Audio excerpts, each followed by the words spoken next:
Hey,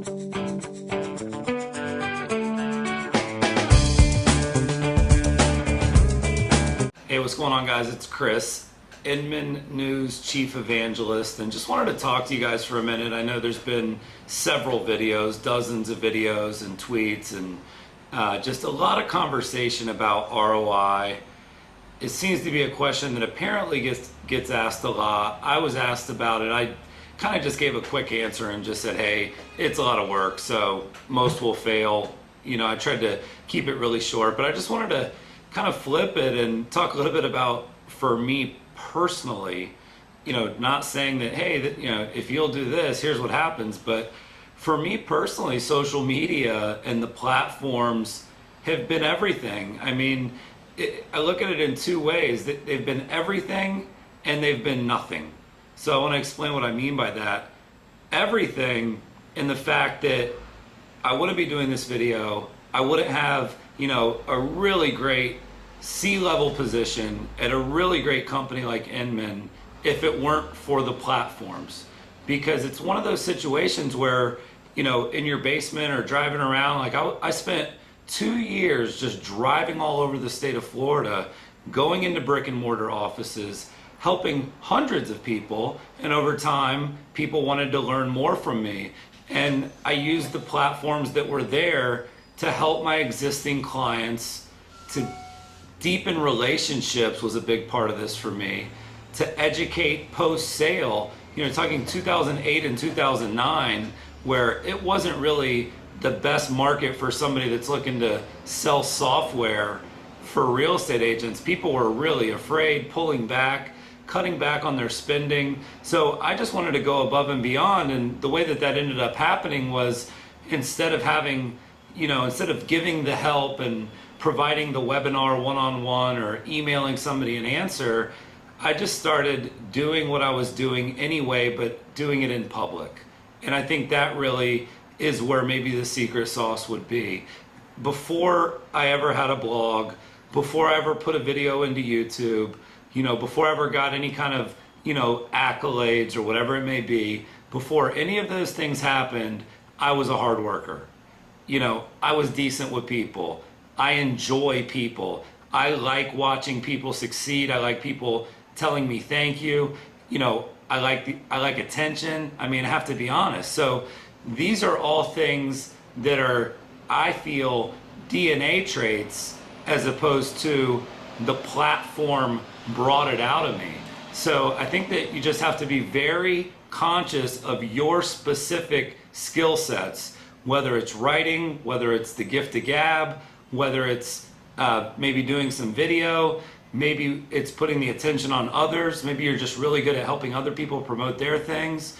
You have to find what you were good at anyway, before the Facebook, before the Twitter, you know, before all these platforms, and then infuse what you're good at and what you enjoy into this kind of digital world that we're in, and you'll be amazed how easy it is to let people find it and to connect with you. So for me, as far as ROI, it's interesting that I don't actually get to answer that question a ton, because I'm kind of doing what I'm teaching, and so there's a lot of proof in the pudding. There are a ton of data points that people can look to and say, this person's getting a great return. It may not be the quantity of followers, the quantity of fans. There are, trust me, agents right now that have small social media followings, if no presence at all, that are doing a lot of business because they were good before. What I love is, I love the people that have found the ability to do what they love to do it every day. It is a lot of work. Do it, you know, to the best that they can do it. Always be willing to learn and grow. Google Plus, try it. Whatever, you know, Empire Avenue, tried it out, right? I mean, you know, the people that just really enjoy this are going to be the people that succeed. So I think that one of the points that I haven't heard made, and I really don't want it to come off as, you know, any type of kind of a pompous point to make, but haven't heard a lot of people tie ROI to DNA and hustle.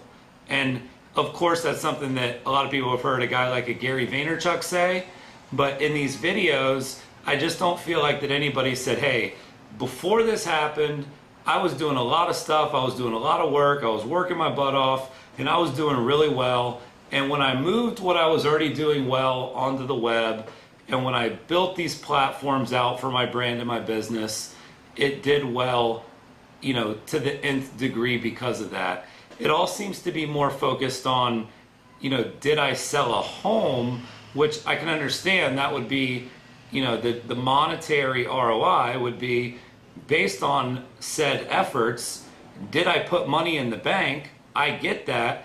But again, for me personally, while I've been having a great time, while I've been, spending all this time in the social sphere and meeting people that I never would have met and engaging with all these great people, building my personal brand, helping build the brand of the companies that I'm working for, while I've gotten to do all that, I've still had very, very good years financially as well, the best 3 of my life as well. So, it's a weird industry we're in that everybody seems comfortable to say, well, if you did that, how much money did that make you? I mean, it seems to me like a very unprofessional thing to ask of people, but I think the reason we're asking it from like this kind of a video series concept, or, you do see it a lot, again, out there in the kind of Twitter sphere and on Facebook, a lot of good conversations about this.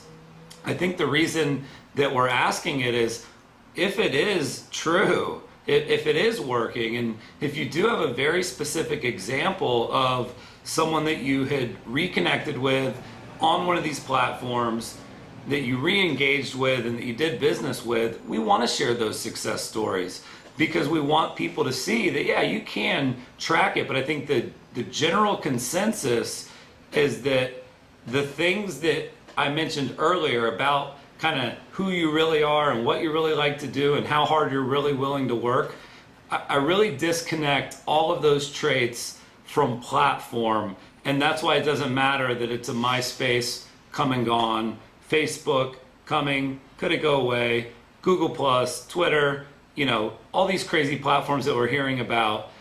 That to me is completely insignificant and has zero to do with the ROI. I think the ROI is going to be exactly based around what it was before, which are kind of just this, attained and attributed skills that people have.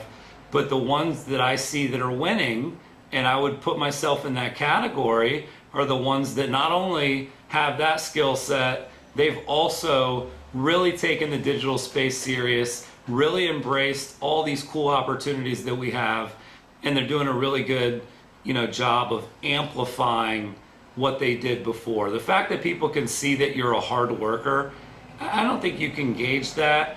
The fact that people, are hearing me and watching me versus reading content that I'm putting out, those are metrics that I don't think that we should even spend one more minute looking at. But there are some great success stories out there. Again, I don't like to reflect a lot. I like to basically continue, just doing what I enjoy doing, which is, to me, the best part of this. I'm just exposing what I love to do to more people at basically no cost, and I think it's a great model if it's right for you. So hopefully you guys took something away from this. I'm trying to speak from the heart on this.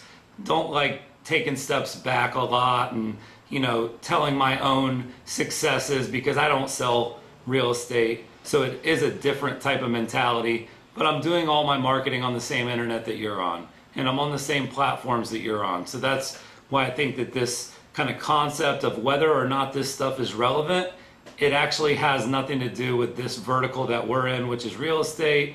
It has nothing to do with any of those kind of details. It really is a shift in platform, but the people that bring the good DNA and the good work ethic and the marketing savviness and the people that are good at using systems, they were all already really good at that. Now they're just really excited because there's all these cool opportunities. So hopefully that makes a little bit of sense. Wanted to give a little bit of a more of a long form answer on the question. And for those of you that know me and that have helped me and supported me, thank you. Mike McClure, you're definitely one of them. and I'm enjoying what I'm doing. Glad to spend some time with you guys. Chris, Chief Evangelist, Inman News. Thanks again. Have a great day, guys.